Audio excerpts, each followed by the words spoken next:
Hello friends, welcome back to మా ఇంటి రుచులు. నేను మీ రాధిక. ఈరోజు వీడియో వచ్చేసి నేను ఒక మంచి పచ్చడితో మీ ముందుకు వచ్చానండి. అదే గడ్డి నువ్వుల టమాటా పచ్చడి. ఈ గడ్డి నువ్వుల పచ్చడి చాలా బాగుంటుందండి.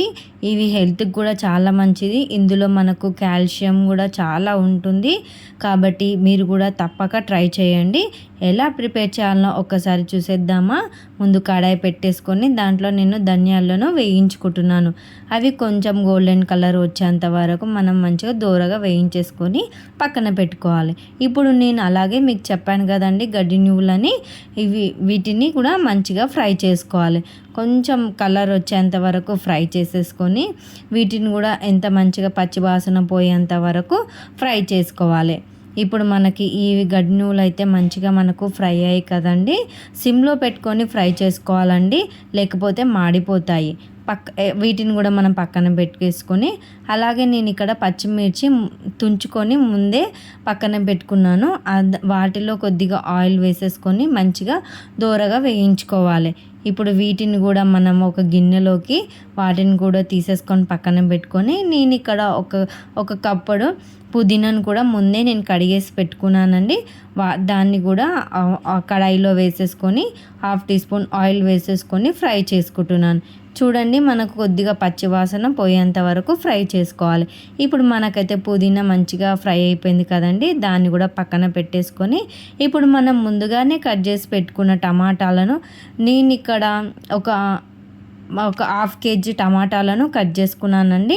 ఇప్పుడు మనం వాటిని కూడా మన కడాయిలో వేసేసుకొని మంచిగా మూత పెట్టేసుకొని ఉడకనిచ్చుకోవాలి. సిమ్లో పెట్టేసుకొని ఉడకనివ్వాలండి. ఇది ఎంత మంచిగా కుక్ అవుతే అంత బాగుంటుంది. మనకు పచ్చివాసన పోయేంత వరకు, అలాగే అందులో టమాటాలో ఉన్న నీరంతా పోయేలాగా మనం ఆ టమాటాని కూడా కుక్ చేసుకోవాలి. ఇప్పుడు చూడండి, మనకైతే ఆల్మోస్ట్ టమాటా అనేది మంచి కుక్ అయింది కదండి. ఇప్పుడు మనకు కొద్దిగా చల్లారడానికి పక్కన పెట్టుకోవాలి. ఇప్పుడు నేను ఒక మిక్సీ జార్ తీసుకొని మనం ఏదైతే ముందుగా ఫ్రై చేసి పెట్టుకున్న ధనియాలను గడ్డి నువ్వులను కూడా నేను ఒక మిక్సీ జార్లో వేసేసుకొని, ఇప్పుడు వాటిని రెండింటిని కొద్దిగా మెత్తగా పౌడర్గా పట్టుకోవాలి. చూడండి, మనకి ఈ విధంగా మొత్తం 2 మెదిగేలాగా పౌడర్ అయిపోయాయి కదండి. ఇప్పుడు మనం ముందుగా ఫ్రై చేసి పెట్టుకున్న పుదీనా ఆకుని కూడా వేసేసుకున్నాను. అలాగే పచ్చిమిరపకాయలను కూడా వేసుకుంటున్నాను.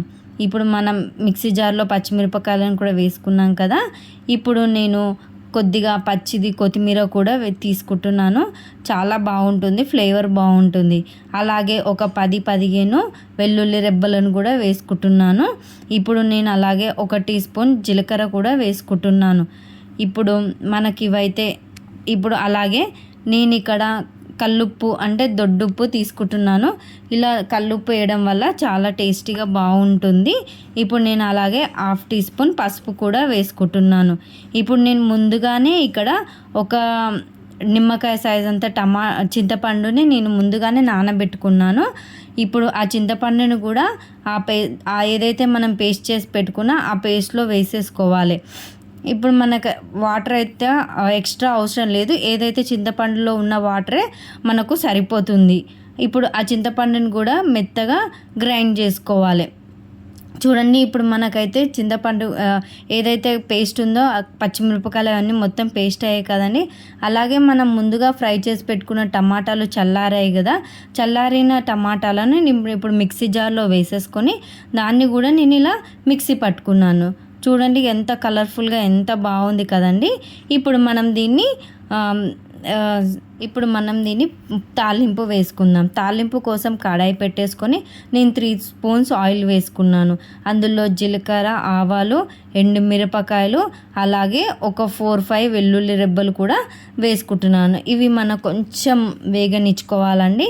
అలాగే అందులో గుప్పెడంతా కరివేపాకు కూడా వేసుకున్నాను. అలాగే ఒక 1/2 టీ స్పూన్ పసుపు కూడా వేసుకుంటున్నాను. వీటిని ఒక్కసారి కలిపేసేసుకొని మనం ఏదైతే మిక్సీ జార్లో మిక్సీ పట్టి పెట్టుకున్న టమాటా పేస్ట్ ఉంది కదా, ఆ పోపులో వేసేసుకోవాలి. చూడండి, అంతే. మనకి ఇప్పుడైతే పచ్చడి రెడీ అయిపోయిందండి. ఇప్పుడు మనం స్టవ్ ఆఫ్ చేసేసుకొని సర్వింగ్ ప్లేట్లో సర్వ్ చేసుకుందాం. చూడండి ఎంత కలర్ఫుల్గా ఎంత బాగుంది కదా. ఈ పచ్చడిని మీరు అన్నంలోకి కానీ, రోటీలోకి కానీ, చపాతీలోకి కానీ ఎలా తీసుకున్నా చాలా బాగుంటుందండి. చాలా టేస్టీగా కూడా ఉంటుంది. మీరు ఒక్కసారి ట్రై చేయండి. ఒక్కసారి ట్రై చేశారా మళ్ళీ మళ్ళీ అన్నంత టేస్ట్గా ఉంటుంది. చాలా బాగుంటుంది. చాలా పర్ఫెక్ట్గా వచ్చిందండి. దీన్ని మనము పచ్చి ఉల్లిగడ్డలతో కూడా నంచుకొని తింటే చాలా టేస్టీగా ఉంటుందండి. మనకు పల్లెటూర్లలో అయితే అలాగే తింటారు కదా. నేను కూడా ఇక్కడ కాంబినేషన్ పచ్చి ఉల్లిగడ్డ తీసుకున్నానండి. చాలా టేస్టీగా ఉంటుంది. మీకు కనుక ఒక్కసారి ట్రై చేసి ఎలా ఉందో నాకు కామెంట్ చేయండి. Thank you.